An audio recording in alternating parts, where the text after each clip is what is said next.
All right, welcome to chapter 2 of The Rat Father, Dance Lessons in the Tower. You know, when I started writing these books, I'm working on a trilogy. I've got the second book that I'm working on, but this is the first complete book, The Rat Father, which is going to be followed by The Rat King. And I can't decide if I want to call it the Once and Future Rat King, kind of referencing back to the King Arthur Legends book, or how I want to do it. But I know the third one's going to be The Great Ratsby. But I didn't realize, like, how few rat books there were. There's Maurice and his Educated Rodents, Terry Pratchett. There's Charlotte's Web, which I think is E.B. White, right? Mouse and the Motorcycle, but I don't know if I can include mice because rats and mice are so different. Mice seem so sweet, so nice, and rats are kind of got a little bit more of a bad reputation if you think about it, you know. I guess they're more the motorcycle gang of the rodent world because we like rabbits and we like squirrels, so you know, poor little rats. Yeah, and they're supposed to be the closest to us in intelligence. Like rats and ravens are supposed to have amazing problem-solving skills. And weirdly enough, octopuses. I worked at a nursery in at Cabrillo Marine Aquarium, and they had vet techs and they had marine biologists, and all these kids were studying to graduate in these different degrees.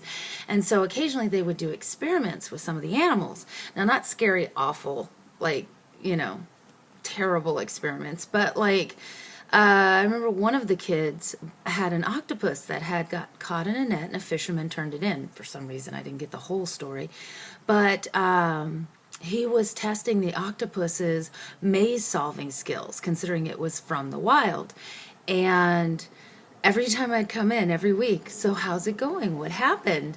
And it was just another story of how the octopus had foiled him in and actually running the maze. Like the first time, he didn't glue everything down securely with aquarium glue. So instead of actually running the maze, the octopus flattened itself against the glass and scooched over the side until it reached the end where the food was. So it didn't actually run the maze. It didn't actually run the maze. It just kind of oozed by it.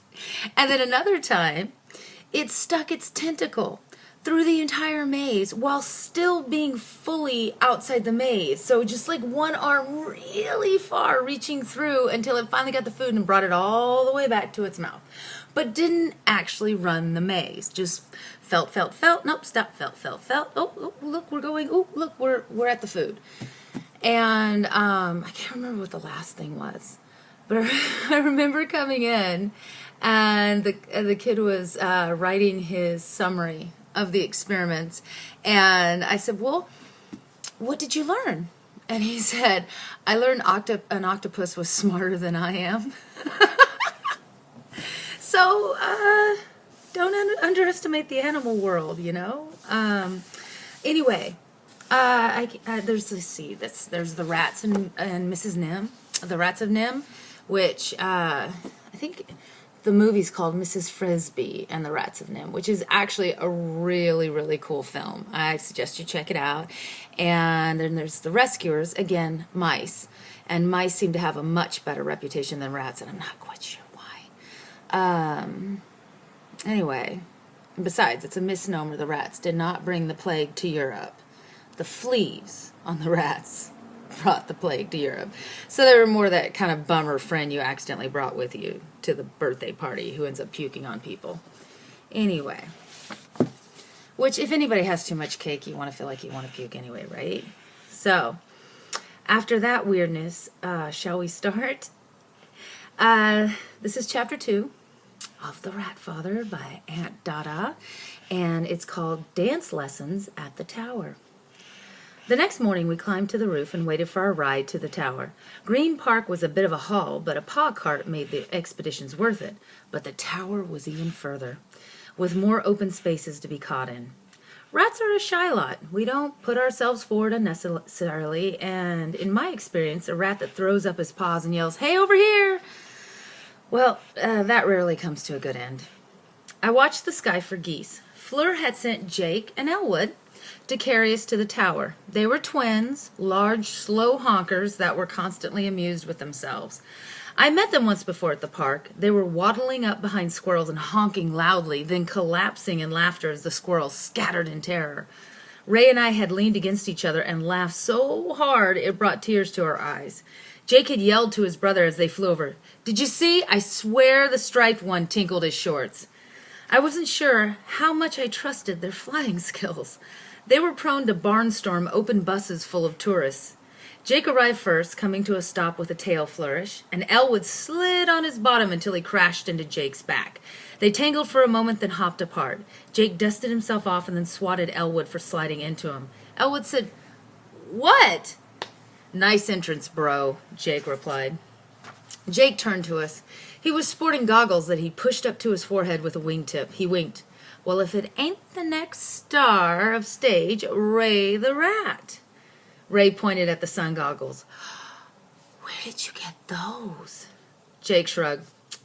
Some Boston Terrier in Regent Park begged me to take him off of him. His owner was a nutter, insisted on dressing him up like a dolly. I got the goggles off, but I couldn't do anything about the skirt. I shivered. "Skirt?" Elwood poked his bill at my face. He honked, "Humans are messed up." I wiped spit off my forehead. Jake popped his new goggles over his eyes. "You said it, El.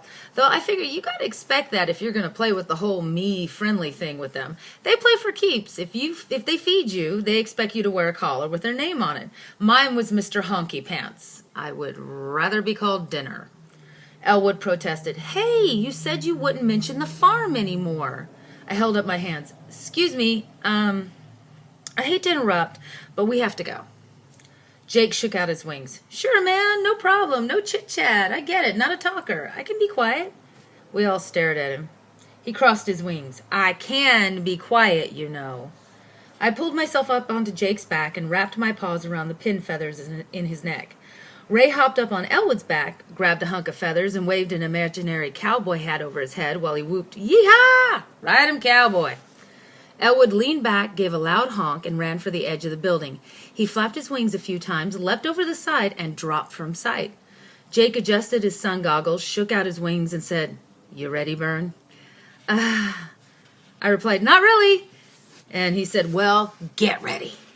I clenched my teeth and buried my face in his neck feathers. He lumbered to the edge and leapt into the air. We fell like a stone. And then with a whip of his wings, Jake glided low over the crowd, honking and swerving into the scattering humans. He honked with laughter and pulled up until he was level with his brother. They flew slow loops, weaving back and forth over the busy streets. Warm thermals from the sewers blasted up. The brothers rode them like elevators. They rose like balloons and then would step out of the airstream and drop a few feet. My stomach dropped with them every time.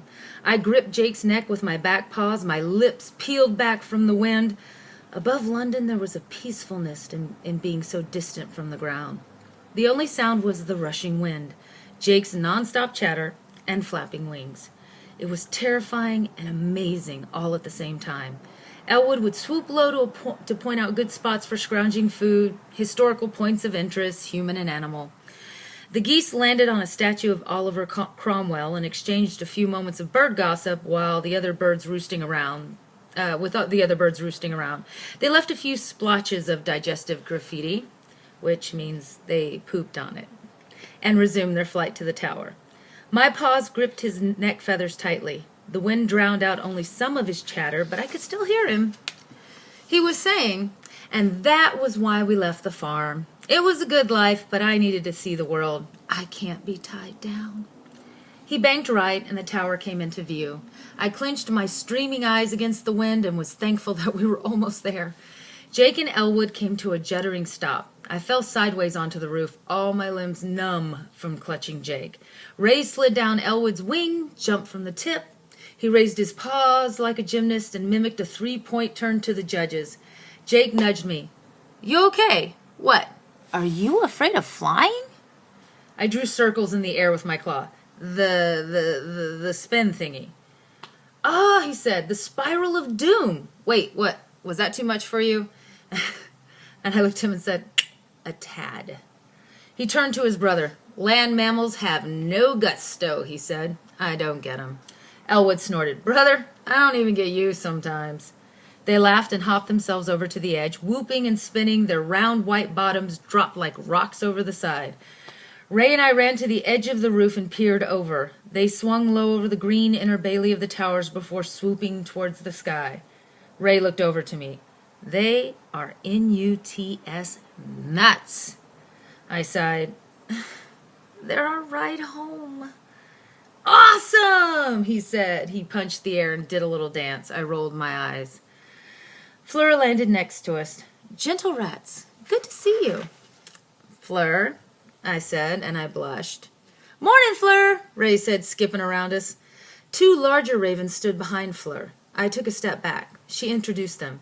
This is Hugin and Moonin. They bobbed their heads at us. I was thrilled to my tail. I rushed forward to shake their wingtips. Odin's ravens!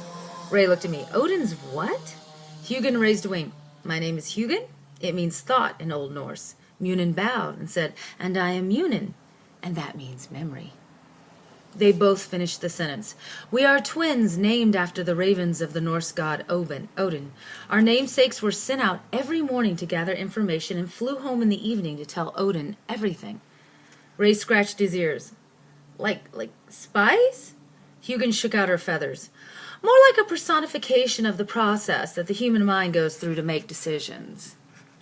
Ray looked at them, his mouth open, one ear flattened. I patted his foreleg. Exactly like spies, I told him. Ray nodded. Oh, good. Bern? Yes, I said. Can I go dance now? Sure. Please, go on. Ray bounded off at Fleur's side. They talked with their paws and wings, gesturing in the air, drawing pictures of movement. I watched for a bit. The sun was hot, and I was getting very bored. Hugin and Moonin perched on the wall behind me. Moonin leaned down and whispered in my ear. Shall we leave them to it? I know my rats. I'd say you'd have fun having a go at sifting through some of the older nests of the tower. Previous owners were quite the collectors, she said. I sat up straight. Yes, please. I might find shards for Fleur's urn. I excitedly followed the twins to the older nests in the rafters. There were scraps of old parchment, rumpled money, watches, all manner of trash and shiny objects. My favorite. I began to dig through the closest nest. Hugin pulled away the larger twigs for me. She asked, Are you looking for anything particular? I had a shard nestled at the bottom of the nest. Anna told her, I hesitate to say. The twins looked at each other. Moonin smiled. Why? A raven is like a writing desk. I smiled back, confused. What? She answered, We both keep secrets locked away from prying eyes and ears. Hugin shook out her feathers. You know, I never really got that saying. How do writing desks keep secrets? Moonin sniffed. Secret doors, pigeonholes and such? It's a wise old saying, she replied. Hugin said, Well, we aren't pigeons, and it's just an old saying. It would have to make sense before it was wise. Moonin snapped, It's cultural! I laughed and answered, I need shards. I'm building an urn. It's for a gift. Moonin asked, A gift for who? Whom, Hugin corrected her. Whom? Moonin repeated smoothly, with just the slightest glance of irritation at her twin. I blushed. Fleur, I told them, please don't breathe a word. They smiled and promised. They found a bag for me to hide my shards from Fleur when we left. I sorted through my finds and packed them carefully. Fleur and Ray were just finishing their new dance routine when I emerged on the roof. I frowned and wished it was me dancing with Fleur. I pushed away such nonsense and settled for a half smile. Ray looked up and ran to me. Bern! Watch this! He waddled backwards from me and posed. He stood on one leg, both forelegs raised over his head. I began applauding. Love it! I shouted at him. Fleur laid a wing over my paws. He hasn't started yet, Bern, she told me. I whispered, Oh. Ray raised his nose and bopped it 3 times to the start of his count. He clapped his paws, shuffled sideways, drew his square with his foreclaws, then ran into place before sliding back toward Fleur and me. He ended with a spin and a flourish. I waited to clap until Fleur started. Ray looked done, but I couldn't tell. They both grinned at me. I said the only thing I think I could think of saying, which was, magnificent! Fleur had a gentle word with me before we left. It was suggested that I allow Ray to practice unsupervised for a while. I agreed. The shards I had gathered would take some time to place, and I was excited by the idea of the long hours of fierce concentration ahead. And that is the end of chapter 2. So, my littles, I hope you enjoyed that.